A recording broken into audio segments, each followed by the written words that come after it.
commencé à taguer vers l'âge de 13-14 ans. C'était vraiment par mimétisme, dans le sens où j'ai voulu copier tout simplement ce que je voyais. Et pour moi, c'était des choses qui étaient très abstraites. Un tag, un graffiti, de la couleur, des lignes sur un mur, ça m'a marqué. Et je me suis posé la question, qui est-ce qui fait ça? Est-ce que ça a une signification, une revendication? Qui sont ces personnes? Et il y a toute une magie en fait derrière le tag et le graffiti, dans le sens où on ne sait pas qui sont les personnes. Il y a un rapport à l'identité, au cachet, à l'interdit, au vandalisme. Et toutes ces choses-là, en fait, elles m'ont intrigué. Et je pense que ça a été vraiment, en fait, cette intrigue-là, ces questionnements qui m'ont poussé à m'intéresser à cette pratique du tag. Et à la suite de ça, j'ai voulu tout simplement exister et montrer que j'étais dans ce monde ancré et vivant. Et pour moi, ça a été la première manière sérieuse de montrer au monde que j'étais vivant. Dans le sens où j'apposais mon nom, où j'allais être reconnu. Un travail aussi sur l'ego en vérité, surtout quand on est adolescent. Et à la suite de ça, j'ai voulu continuer et en fait je me suis intéressé à ce que c'était que d'écrire son nom sur un mur, ce que ça voulait dire. Et en vérité, ça me renvoyait que l'image de moi-même et de ma construction en tant qu'adolescent. Et après, c'est devenu la construction artistique. Et c'est à la suite de ça, en fait, où j'ai commencé à me construire de manière artistique, mais toujours dans l'illégal, entre guillemets, dans l'interdit. Taguer, c'est interdit, mais en même temps, c'est d'une beauté forte. Et puis, il y a de l'adrénaline, il y a un rapport au sport aussi, il y a un rapport physique à la réalité, à la ville de Paris, aux architectures, monter sur des toits, descendre dans les métros, graver, taguer, il y a des choses qui sont très violentes aussi. Et tout ça, ça m'a construit en fait. Et c'est dans cette construction-là en fait que je me suis... que j'ai réussi à m'ancrer en fait dans le monde.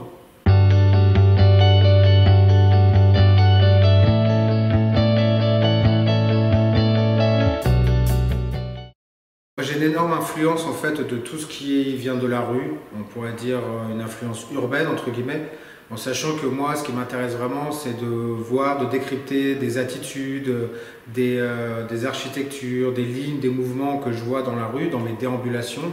Et en fait à la suite de ça je viens les réintroduire dans mon travail d'atelier. Et donc j'ai vraiment comme source d'influence la rue.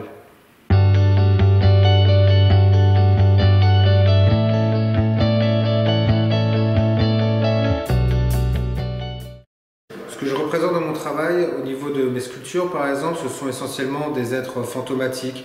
On peut s'imaginer des personnages qui ont vécu à travers ces vêtements. Ces vêtements, ce sont les miens. Je les considère comme des reliques. Ce sont des vêtements que j'ai portés. Et j'aime à présenter en fait des scènes, des actions, des mouvements, comme s'ils avaient été traversés par une personne. Et donc tout ça, c'est très inscrit dans une culture populaire, une culture vintage. Il y a même un aspect un peu kitsch, assumé de par les visuels que j'utilise dans les t-shirts. Et l'idée, c'est vraiment de montrer toute la culture urbaine et de montrer aussi le vécu, mon vécu à travers le vêtement, en sachant que c'est moi qui les ai portés. Et je pense que c'est le meilleur hommage, le meilleur moyen de parler de mon vécu dans la rue, à travers le graffiti et mes explorations. Pour moi, ça passe par le vêtement.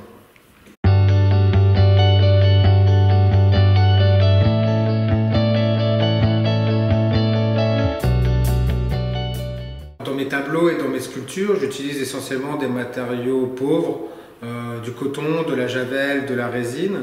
Et l'idée, c'est vraiment de venir travailler en soustraction sur ces toiles de coton. C'est-à-dire par là que je vais travailler sur des toiles de coton vierges, mais déjà d'une couleur teintée foncée. Et avec la javel, je vais venir par un procédé de soustraction attaquer. Et pour moi, ça fait véritablement un parallèle avec ma pratique du graffiti. Dans la destruction, comme un acide qui viendrait rouiller une vitre ou bien même un acier. Et donc, avec la javel, je vais venir attaquer le coton jusqu'à arriver au blanc, jusqu'à aller chercher la lumière. Et donc j'utilise des procédés de pochoir où j'utilise des éléments que je trouve dans la rue, dans les terrains vagues, et je viens les apposer dessus. On peut voir des éléments végétals, on peut voir des chaînes en acier. Et donc avec tout ça, je viens composer mes toiles seulement à la fin. C'est-à-dire qu'à l'inverse d'un peintre traditionnel qui va ajouter de la matière, additionner, moi je vais venir soustraire, et un peintre traditionnel entre guillemets va venir composer dès le début sa toile. Moi je vais la composer à la fin, en sachant que je travaille sur des grands rouleaux et je vais venir poser le châssis dessus et composer. Donc j'ai un travail qui est vraiment assez instinctif, dans le sens où j'aime bien au niveau de la gestuelle que j'utilise rappeler des gestes du tag. Et ce qui m'influence aussi beaucoup, c'est au niveau des couleurs qui sont assez vives, mais en même temps qui peuvent tendre vers des aspects métalliques. On peut aller aussi vers des aspects un peu rouillés, comme les toiles qui sont rouges et noires. On a une sorte de teinture oui, voilà, rouillée qui vient s'exprimer.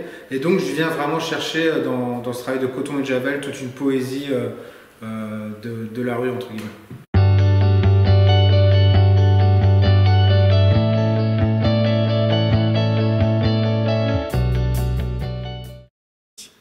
Le sujet, en fait, il s'impose de lui-même dans le sens où c'est mes déambulations dans la rue et dans les terrains vagues qui vont m'amener à trouver des objets. Et ces objets-là, en fait, je vais venir les apposer sur la toile de coton. Et par un procédé de pochoir, je vais venir en fait projeter la javel. Ici, on peut voir des éléments végétaux, des branchages. Il y a aussi des roses ou des éléments, en fait, des terrains vagues, des mauvaises herbes. Et en fait, je viens les récolter.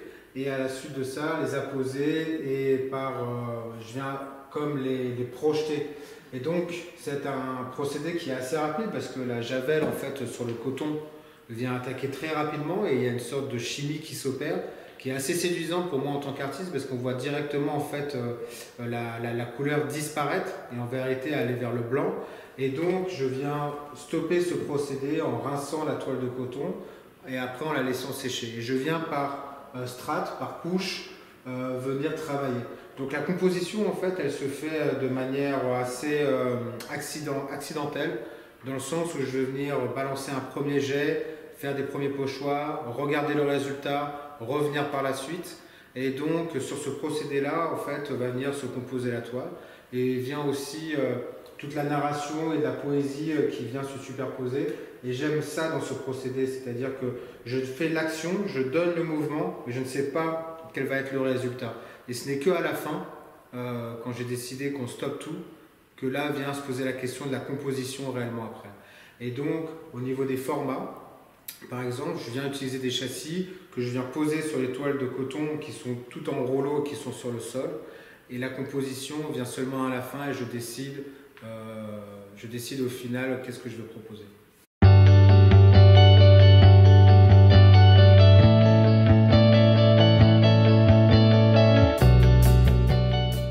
Mes influences, elles viennent essentiellement de la rue, de ce que je vois, des lieux. Elles viennent aussi bien des toits parisiens, des architectures haussmanniennes, du métro, de mes références de science-fiction, de monde fantastique. Toutes ces choses-là, en fait, pour moi, elles me traversent et j'essaye de les ressortir dans ma pratique artistique. Moi, je suis né en 1987 et je suis vraiment un enfant des années 90. Et je pense que toute la culture populaire a été super importante, aussi bien que le rap, que les comics ou bien même les mangas. Et c'est vrai que moi, dans ma pratique de tagueur, dans la rue, quand je vais dans des endroits qui sont des terrains vagues, par exemple, je vois et je me projette à travers, par exemple, des scènes chaotiques qui me rappellent forcément des films de science-fiction que j'ai vus, post-urbain, post-apocalyptique. Et donc du coup, c'est vrai que j'ai un univers qui peut des fois être un peu sombre, mais en fait, c'est parce que je traverse ces univers-là. Aussi bien si je vais dans le métro pour aller peindre, c'est un univers avec des néons, avec des lumières qui sont très sombres, avec un environnement qui est chaud d'une certaine manière, mais qui est aussi dark. Et donc du coup, tout ça, ça me traverse et c'est ce que j'essaie de ressortir. Mais aussi bien, je peux aller aussi dans des influences qui sont aussi celles de l'opéra, parce qu'au niveau de la construction de mes expositions, ou bien même de mes performances et spectacles. J'aime la construction de manière assez organisée, où j'aime bien raconter une histoire avec une bande sonore, avec un travail du costume, de la lumière. Et donc je pense que toutes ces influences-là se relient dans le champ artistique qui est le mien, d'artiste plasticien, mais je ne me sens pas spécialement mis dans une case. J'aime bien m'ouvrir à tous les médiums, mais par contre, mon propos, mon narratif, les scénarios que je propose aux spectateurs sont influencés par la rue et pour ma pratique du graffiti, et ça fait partie de mon ADN.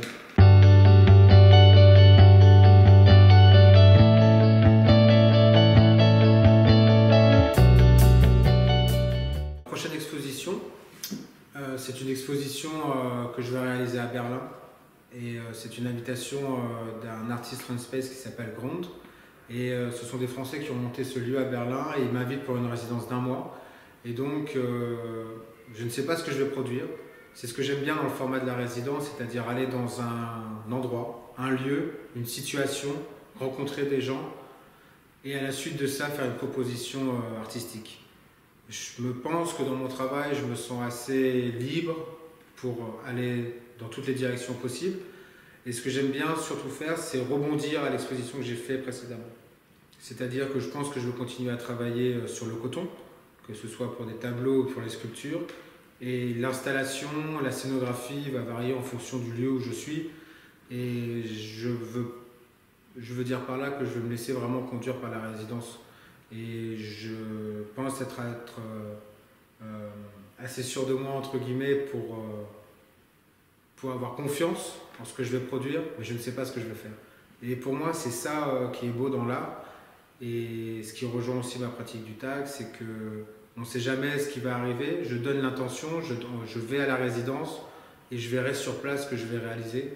Et j'aime bien aussi ce procédé d'être un peu en pression, car pour moi, c'est vraiment là où... d'être dans le risque, c'est vraiment là où en fait on produit des choses qui me semblent pour moi être instinctives, belles, fortes.